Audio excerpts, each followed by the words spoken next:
Hi, welcome to another video on Love is Blind UK, and this time we'll be analysing Sabrina and Steven. Spoiler alert, I've watched the finale and the reunion. I also understand it's an edited show. I'm only analysing the characters portrayed. I also believe that people can grow and change. This analysis is for our own learning and reflections only. Please do not use what I say to bother the cast.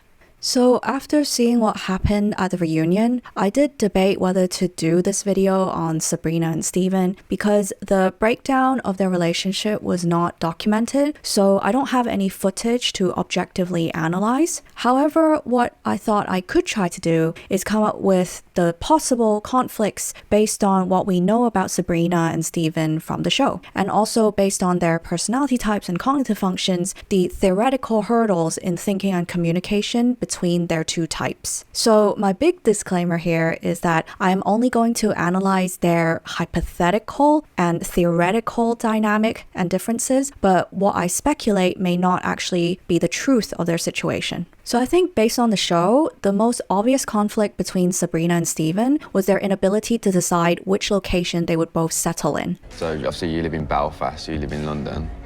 We're not in a rush to be like, right, we need to live with each other ASAP. I'm going to stay where I am in London at the moment. You're going to keep your place in Belfast. At the start, Sabrina seemed to have given the impression that she was definitely moving to London. Okay, is that where you live?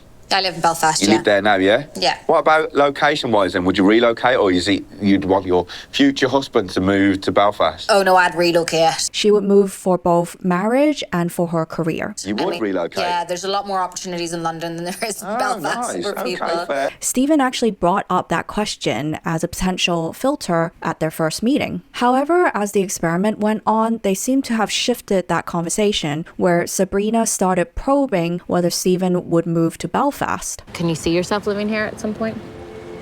There's no rush, is there, for us to give up one or the other? No. They ended up seemingly on different pages. You know, Steven loves Belfast and he's very open to moving there. We just need to figure out where we as a couple and individually we thrive. Sabrina seemed to think that they were 50-50, I think we'll probably end up living in London for the first couple of years. while Steven thought it's definitely London. We had agreed that we were going to split our time between Belfast and London for the first year. So that left us in a position that we were doing long distance, which was not the plan from the word go. It seemed like they didn't even plan to do much long distance at all, actually. Like they would both move to the same place, having a base most of the time. So then this is a difference of expectations. Did they consider London to be their base or not? How many times did you come from Belfast to London? 7.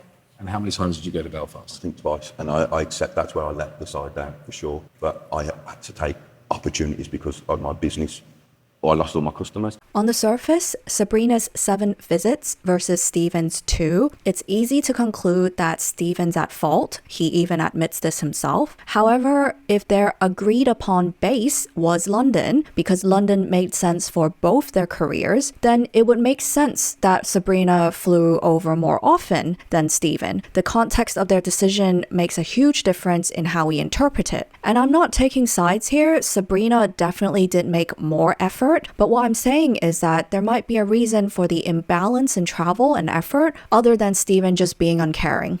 In the pod, Sabrina shared her sad story about her 2 fathers, where she only learned at age 28 who her real father was and essentially felt abandoned by both her biological dad and her stepdad. I was named after a person I'd never known and named after a person who wasn't actually my father and who didn't want to know. She described how her stepdad would make all these promises and plans to keep in touch with her that he wouldn't keep, and in the end just ghosted her. And I wondered if this would make long distance extra challenging emotionally for Sabrina. The situation is potentially a replay of what happened with her stepdad, where she had physical distance from a man who made promises to keep in touch, but ultimately went back on his word. On the surface, I'm like, Miss Independent, I don't need a man, but at the same time, you know, I am a bit of a hopeless romantic. Sabrina has FI introverted feeling inferior function, and our inferior function is quite an on and off function depending on our mental state. So normally when Sabrina is content and in a good place, feeling inferior types have very low emotional needs. They are very independent, very calm and unfazed. I think it's really important to get to the point where you're so happy in yourself. It's like it's not anyone else's job to make you happy. Yeah. And I'm all about adding value to each other's lives. Oh my God. Same. But a scenario where their FI would switch on is when they are under a lot of stress.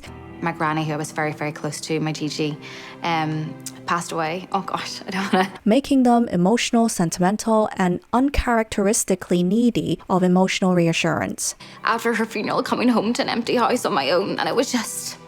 It's moments like that where it would just be nice to have someone to be there and hug you and be like, it's gonna be okay. So if we give Steven the benefit of the doubt, perhaps he may have been used to Sabrina in the experiment where they were physically together every day. Sabrina was happy and content, no abandonment issues triggered, so she was her usual independent, not needy self. Whereas when they started long distance, Sabrina may have needed a lot more contact and reassurance from Steven than before, and Steven just didn't adjust to this increased level of need from her. Our communication expectations of each other were very different. We hadn't done long distance like. On the other hand, if we don't give Steven the benefit of the doubt and he was actually making zero effort, then that's even more reason for Sabrina to fall into anxiety and depression because it would stir up her feelings of abandonment and betrayal from her father figures. This then led me on to wonder, how does Steven deal with a sudden change in his partner's emotional needs? Because we also heard a story from Steven where his ex-partner broke up with him after her cancer diagnosis. After about 8 months, she sat beside me and just said, I can't do this anymore, just need to focus on me. It was tough. Again, giving Steven benefit of the doubt, serious illness, life and death situations. These are life-changing events that can shake the foundations of any relationship. People's priorities change, their outlook changes. We also have to take into account people's mental health suffering. So Steven's ex breaking up with him in her time of need does not necessarily mean he's at fault or that he's deficient in some way. We don't know her exact reasons for her decision. But the way Steven told the story, how the ex said, I need to focus on me now, brackets not us, makes me think that she somehow felt burdened by being in a relationship with him rather than supported. She'd rather battle cancer without him. And a lot of turmoil comes up when our loved ones are sick or dying. Carers and partners also suffer a lot mentally. It doesn't make Steven a bad person if he found the whole ordeal emotionally challenging. And so his ex maybe didn't want to feel like she's a burden to him, so she lets him go. Or maybe it's a clue that Steven doesn't know how to deal with difficult situations in a way that didn't burden his partner. Maybe he struggled to adjust to his partner's sudden increase in emotional needs. Maybe Steven doesn't know how to step up to the plate when his partner's emotional needs change dramatically, when he really needs to invest a lot more and be much more selfless in the relationship, especially when he himself is struggling mentally as well. And there are clues as to why Steven might struggle with this in terms of him not growing up in an environment where emotions were well handled or talked about. I would say I'm pretty much from a man's world because I'm one of 4 brothers. I went to an all-boys school, and how I'm in touch with my emotions is beyond me. Or that he may not have had good examples of how to get through tough times as a couple. And my parents were very off and on, and that was a big part of my childhood. They split up when I was 16 during my GCSEs. At the time, it was the worst day of my life. And so perhaps for this reason, Steven's preference for a partner is maybe someone who has lower emotional needs, someone who doesn't need to rely on him a lot. Like, what is it that you're actually looking for? Basically, someone to grow with and have new adventures and experiences with, but also at the same time, still go out and do our own things. Love that. I can also imagine that having his partner leave him at her time of need, Steven's self-esteem would have taken a massive hit. It would knock his confidence in being a good, supportive partner. It's something that was difficult, but it's defined who I am and my approach today in life for sure. And this might then impact how he responds to relationship challenges going forward. He may throw in the towel too early because he doesn't think he can live up to his partner's emotional expectations. We both left our jobs to find love. That's why I fell for Sabrina. Sabrina started her own company and took off, and it was brilliant. And we just lost our spark. Or given the situation of his financial struggles while Sabrina's business was thriving, he may have assumed that he was a burden in the relationship, so he starts to step back instead of communicating and being vulnerable. Hi, quick break to say that if you wanted us to analyze your personality type and make sense of your relationships, communication, and decision making, then please find booking details in the description box below. The sad thing is, in terms of personality types, Sabrina and Steven are actually quite compatible. They have opposite but complementary functions, and they're all around the same level. I'm laughing. Have you got my script over there? Yeah. You would feel like you instantly click with this person, that you broadly share similar priorities and approaches to life. The last time I had a date with her, I left there feeling quite smitten. We think the same, her mindset's the same. She's very much like me in her approach to life. But there is also a healthy dose of chemistry and intrigue because you don't share the same functions. Sabrina makes me smile. She stimulates my mind so much, and I've always said, if you capture my mind, you've got me. One concern I did have about Steven was that maybe he doesn't tend to think too hard about the possible hurdles or challenges of complicated situations, that he tends to optimistically go forward with things without enough consideration. If I didn't have children, I think I'd be okay. You're right, okay. This is illustrated in their conversations regarding their different preferences in having children. I've always thought that I would have my own child. A little mini-me that is part of my DNA. Steven seemed to have gotten over their differences regarding having children relatively quickly. For me, it's really important to build a life as husband and wife first. And I fully respect that. I'm 35, so that would be a case of 30 or 39. I might not even be able to conceive naturally anyway. He seemed to have stopped worrying about things as soon as Sabrina offered him all the possible solutions to subfertility. I'm very open to surrogacy, so it would be our biological child or adoption. I'm here for that. Basically, I felt Steven stopped worrying about things as soon as Sabrina's answer to having children was not a hard no. Even though the options for managing subfertility are not guaranteed successes, and going through IVF, surrogacy, adoption, none of these are a walk in the park. SE, extroverted sensing in the hero position, tends to optimistically go forward with things. They think, if you don't do, how would you know? Do first and worry later. And the worry later is him not using NI, introverted intuition, inferior function, the function that helps him project the future, where things might be heading, or where he ultimately wants things to head, i.e. having his own biological children. This mindset may suggest how Steven could have also underestimated the realities of marriage and long-distance relationship. And we have to use all our functions in harmony according to their positions. I wouldn't necessarily advise Steven to only use his NI either, just ruminating on all the possible problems, worst-case scenarios, and never action, because for this type, that is a paralyzing place. However, in this example, I do get the sense that having his own children would be a big desire of his, because NI inferior tends to desire legacy, leaving behind a lasting impact. So Steven should at least consider what that means for him if, say, Sabrina were not to want children in the end, or if they are unable to have children naturally. In typology, the position of your functions versus your partners matters because everything is actually relative. For example, both Steven and Sabrina are thinking dominant types. So compared to a feeling dominant type, they are both more goal-orientated, logical, level-headed. However, relative to each other, Steven's feeling function is higher than Sabrina's, making him feel like the feeler in their relationship. After our date, woke up this morning apprehensive, scared maybe. I think it's basically because it's something that we need to talk about. Yeah, but it's very much the elephant in the room, isn't it? Yeah, it is, yeah. The position of your feeling function determines your likely level of emotional needs and also your ability to provide for someone else's emotional needs. Theoretically, Steven's FE extroverted feeling child function would have higher emotional needs than Sabrina and be able to provide for her emotional needs better if he chooses to. Steven created a safe space that allowed me to let my guard down and trust him with my vulnerability. And we see examples on the show when they meet each other's friends and family where Steven does give Sabrina the emotional reassurance that she needed. I'm excited. I am really excited, but I'm just nervous. You'll be fine. You'll smash it. Okay.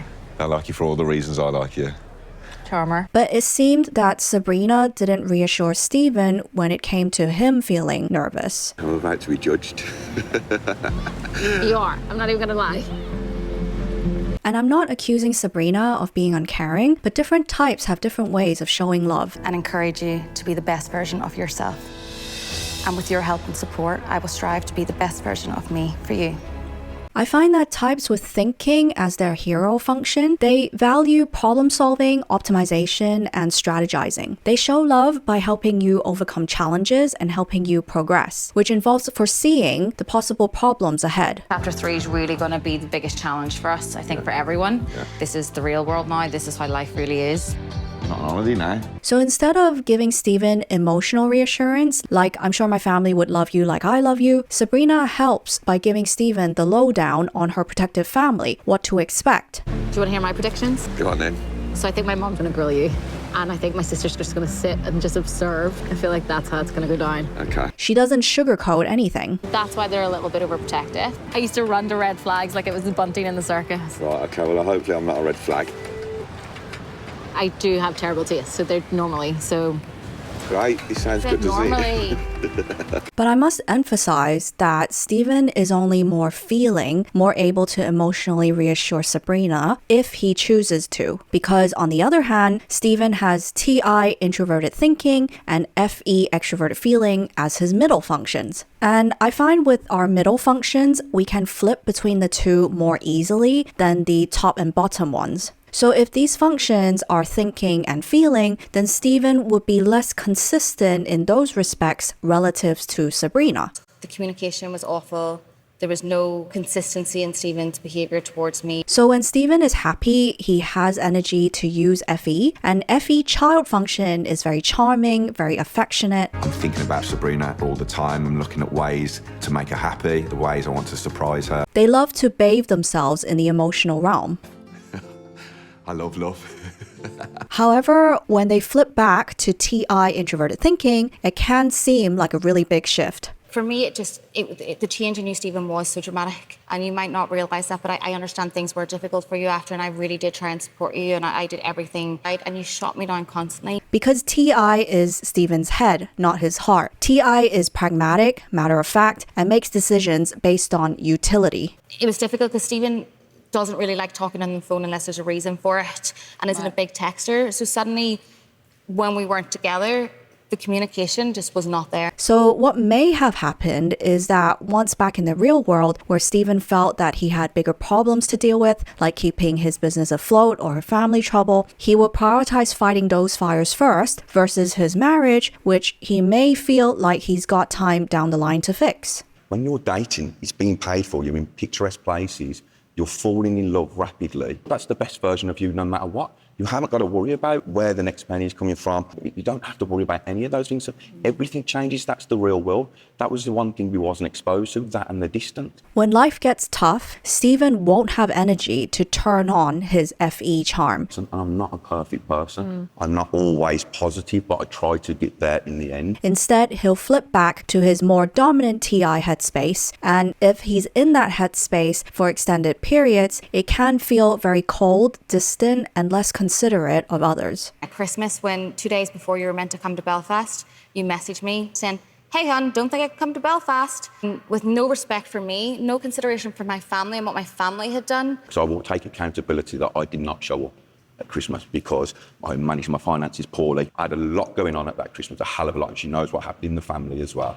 Okay, I was really, really down. Also, if Steven had more pressing problems in London to deal with, then SE Hero tends to focus on the immediate problems that are most tangible, the things that are in his immediate presence. What was it like when you were together?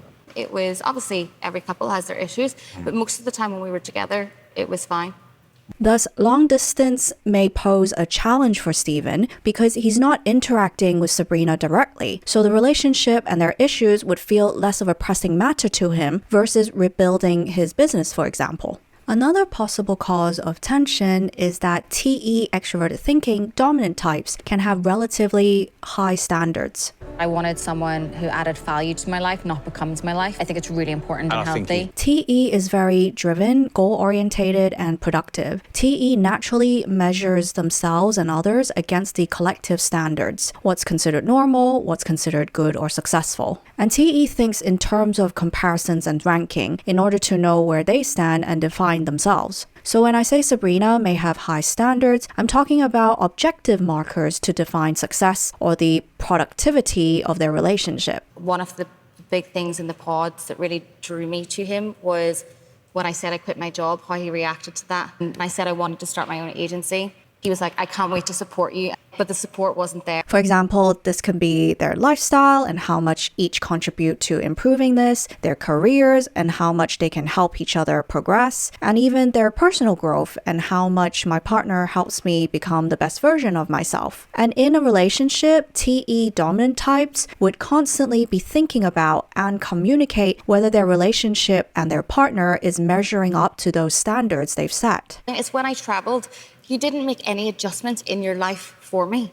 So like when you came to Belfast, you wanted to go to the gym, so I paid for a car for you to rent a car. I spent £70 in groceries. You wanted an ironing board. I bought you an ironing board to have it mine. You know, I was trying to do everything I could to make the relationship work, and I just feel like you made zero accommodations in your life for me. And I'm not saying this as a criticism towards Sabrina. Having standards is a good thing. My point is that if Steven no longer added value to Sabrina's life in the ways that she defines value, then the relationship will no longer make sense to her.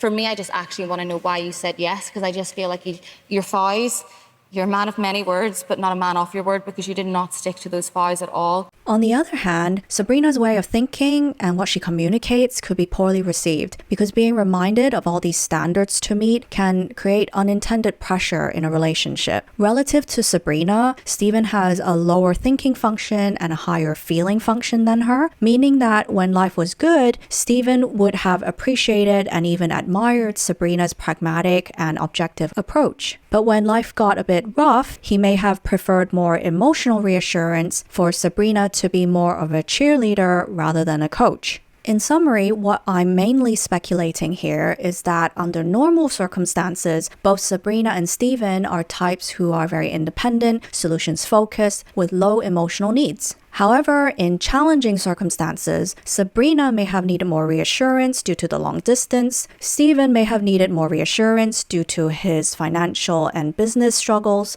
Both had their own sudden increase in emotional needs, and both struggled to give their partner the kind of support that they needed.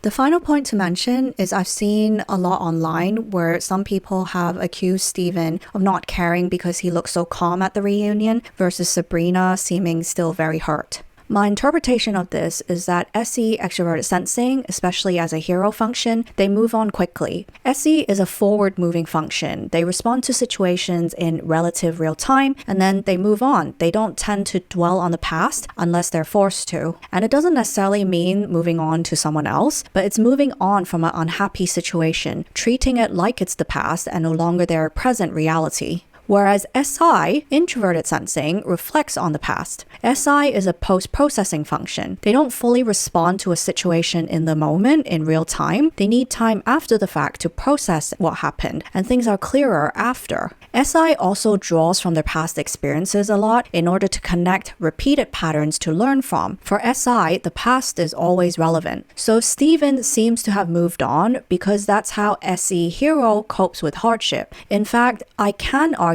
the more painful a situation, the faster SE hero might move on in order to survive. But I understand that this can feel very brutal if you're on the other end of it, like Sabrina is, where SI is still processing and reliving the past and would feel very left behind. Thank you so much for watching this video. I hope it was helpful and interesting. If so, then please like, subscribe, and share to support my channel. If you would like us to analyze your personality type and make sense of your relationships, communication, and decision making, then please find booking details in the description box below.